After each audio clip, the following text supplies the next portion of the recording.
নমস্কার, আমি জ্যোতিষী পারমিতা। দেখুন, রেমেডি মানেই যে আপনাকে সবসময় দামি দামি স্টোন পড়তে হবে এরকম কিন্তু কোনো কথা নেই। আপনার সামর্থ্য অনুযায়ী আপনি কিন্তু রেমেডি গ্রহণ করতে পারেন। যাদের দামি স্টোন পরার ক্ষমতা নেই তারা কিন্তু বিভিন্ন পুজো পাঠের মাধ্যমে কিন্তু আপনার জীবনের কিন্তু সমস্যা সমাধান করতে পারেন। আজকে তাই জন্য কিছু যন্ত্রম দেখাবো আপনাদের, যাদের ধরুন ব্যবসা ভালো যাচ্ছে না, ব্যবসার আয় উন্নতি হচ্ছে না, আপনি যতটা খাটছেন সেই তুলনায় কিন্তু আপনি ইনকাম করতে পারছেন না। তাই জন্য আপনার ব্যবসার জায়গায় আপনি যদি এই কুবের যন্ত্রটা রেখে নিয়মিত পুজো পাঠ করেন, দেখবেন আপনার ব্যবসার কিন্তু আয় উন্নতি অনেকাংশে কিন্তু বৃদ্ধি পেয়েছে। এই যন্ত্রগুলোর বেশি দাম নয়, আমার কাছে অ্যাভেলেবেল পাওয়া যায়, চাইলে নিতে পারেন। এবার আসি কালসর্প যন্ত্র। কাল মানে সময়, সর্প মানে কিন্তু সাপ। কালসর্প দোষ নিয়ে মানুষের একটা কিন্তু বাজে ধারণা আছে, সেটা হলো কালসর্প দোষ মানে মানুষ ভাবে যে তাকে হয়তো সাপে কামড়াবে। না, কালসর্প দোষ থাকলে কিন্তু সাপে কামড়ায় না। আপনার জীবনে এমন কোনো দুঃখ থাকবে যেটা কিন্তু আপনাকে সাপের বিষের মতো কুড়ে কুড়ে খাবে। কালসর্প দোষ থাকলে দেখবে জীবনে প্রচুর বাধা আসে, যে কোনো কাজ কিন্তু একবারে হতে চায় না, ঘুরিয়ে ঘুরিয়ে সে কাজটা কিন্তু হয়। সেক্ষেত্রে কালসর্প দোষ তো কাটানো সম্ভব নয়, কোনো দোষই কিন্তু আপনার কাটানো সম্ভব নয়।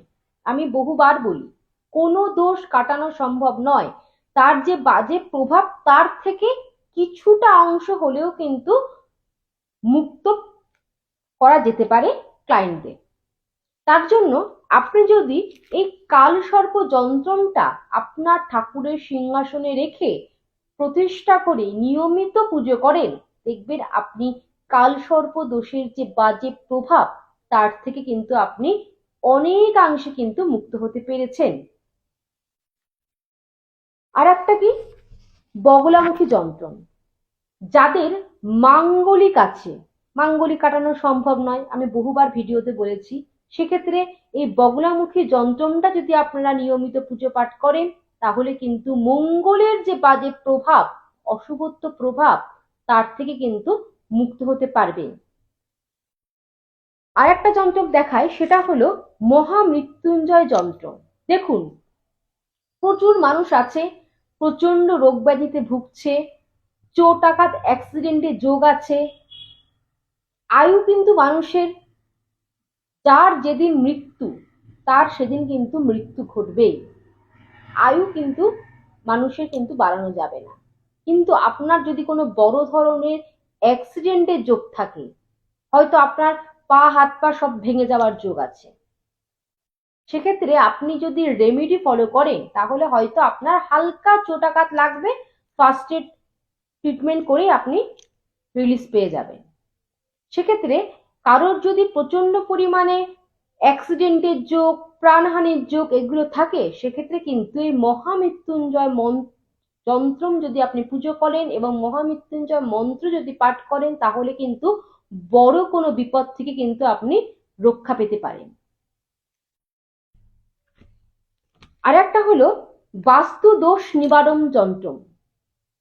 প্রচুর মানুষের প্রচুর বাস্তু দোষ আছে, কারোর ঈশান কোণে টয়লেট, হ্যাঁ, কারোর বাড়ির মুখ পশ্চিম দিকে, দক্ষিণ দিকে, নানান সমস্যা কিন্তু বাস্তুতে কিন্তু, বা নেগেটিভ এনার্জি বাস্তুতে ভর্তি। তাই জন্য সংসারে আয় উন্নতি হচ্ছে না, যা অর্থ রোজগার করছে ব্যয় হয়ে যাচ্ছে। বাস্তু কিন্তু একটা ভীষণ একটা গুরুত্বপূর্ণ জিনিস আমাদের জীবনে। বাস্তু যদি আপনার ঠিক না থাকে, আপনি যাই করুন আপনি কিন্তু সেই জায়গায় কিন্তু অ্যাচিভ করতে পারবেন না।